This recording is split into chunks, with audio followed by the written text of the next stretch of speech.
क्षेत्र में चर्चा सरेआम होगा। जी हाँ, क्षेत्र में चर्चा सरेआम होगा और इस बार ग्राम पंचायत राज रिजवानपुर प्रादेशिक निर्वाचन क्षेत्र संख्या 19 से समिति पद हेतु आपकी अपनी प्रत्याशी महनूर खातून का नाम होगा, पति शहबाज आलम का नाम होगा। तो याद रखें, आपका अपना चुनाव चिन्ह बरगद का पेड़ छाप।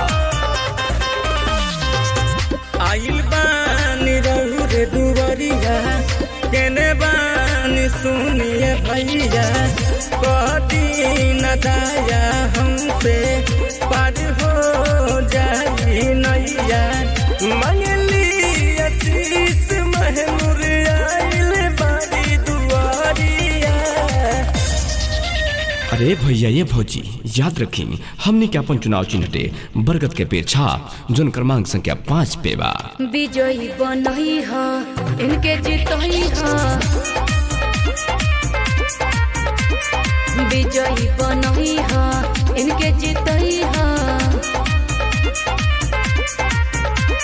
जी याद रखें, आपका अपना चुनाव चिन्ह बरगद का पेड़ छाप। जी हाँ, इसी बरगद के पेड़ छाप पे बटन दबाएं और भारी से भारी मतों से महनूर खातून को जिताएं, पति शहबाज आलम को जिताएं, जिनका चुनाव चिन्ह बरगद का पेड़ छाप, जो क्रमांक संख्या 5 पे है। सुनिए भैया भाभी करिने गो भैया हो, सुनिए भैया भाभी करिने गो भैया हो।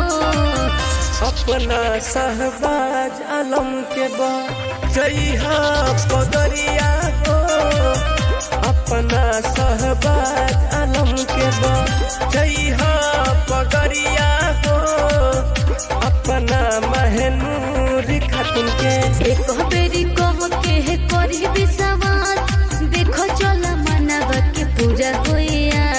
जी हाँ, याद रखें, क्योंकि याद है तो आबाद है, नहीं तो 5 साल बर्बाद है। तो याद रखें, आपका अपना चुनाव चिन्ह बरगद का पेड़ छाप। जी हाँ, इसी बरगद के पेड़ छाप पे बटन दबाना है और भारी से भारी मतों से विजयी बनाना है।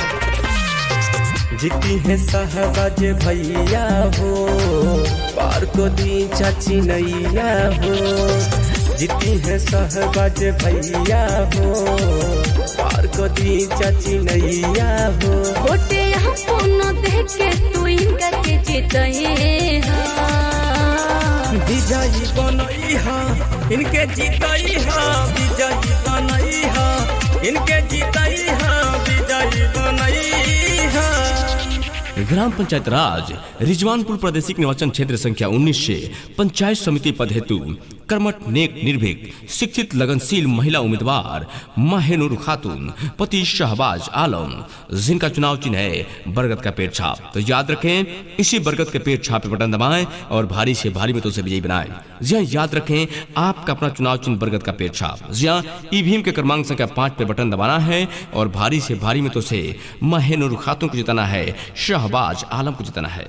क्यों परे हो चक्कर में? जी हाँ, क्यों परे हो चक्कर में, कोई नहीं है टक्कर में। याद रखें, आपका अपना चुनाव चिन्ह। जी हाँ, आपका अपना चुनाव चिन्ह बरगद का पेड़ छाप। जी हाँ, जहां देखे बरगद का पेड़ छाप वहीं दबाएं बटन आप। जी हाँ, पंचायत समिति के लिए शानदार जानदार मोहम्मद शहजाद जिंदाबाद। जी हाँ, याद रखें, आपका अपना चुनाव चिन्ह। जी हाँ, आपका अपना चुनाव चिन्ह बरगद का पेड़ छाप। इसी बरगद के पेड़ छाप पे बटन दबाएं और भारी से भारी मतों से विजयी बनाएं।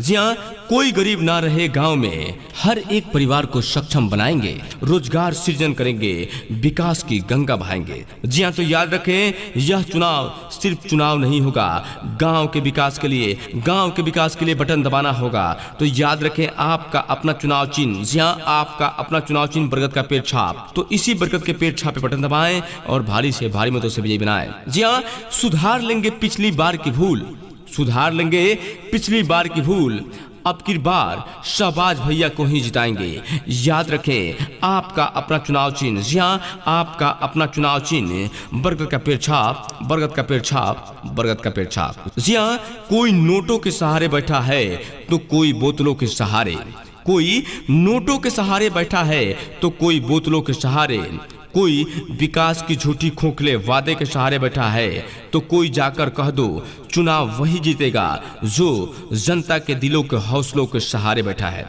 तो याद रखें भाइयों और बहनों, आपका अपना चुनाव चिन्ह बरगद का पेड़ छाप। जी हाँ, इसी बरगद के पेड़ छाप पे बटन दबाएं और भारी से भारी में तो से विजयी बनाएं।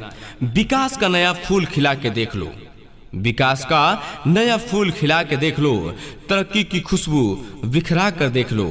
बहुत देख लिया विकास का झूठा प्रचार, इस बार युवा सहबाज को आजमा कर देख लो, आजमा कर देख लो। याद रखें, आपकी अपनी प्रत्याशी महनूर खातून, पति शहबाज आलम, जिनका चुनाव चिन्ह है बरगद का पेड़ छाप। तो याद रखें, इसी बरगद के पेड़ छाप पे बटन दबाएं और भारी से भारी मतों से विजयी बने। महनूर खातून जिंदाबाद, जिंदाबाद जिंदाबाद, शहबाज आलम जिंदाबाद, जिंदाबाद जिंदाबाद, बरगद का पेड़ छाप जिंदाबाद, जिंदाबाद जिंदाबाद, क्रम संख्या 5 जिंदाबाद, जिंदाबाद जिंदाबाद, ग्राम पंचायत राज रिजवानपुर की जनता जिंदाबाद, जिंदाबाद जिंदाबाद, शहबाज आलम जिंदाबाद, जिंदाबाद जिंदाबाद, महनूर खातून जिंदाबाद, जिंदाबाद जिंदाबाद,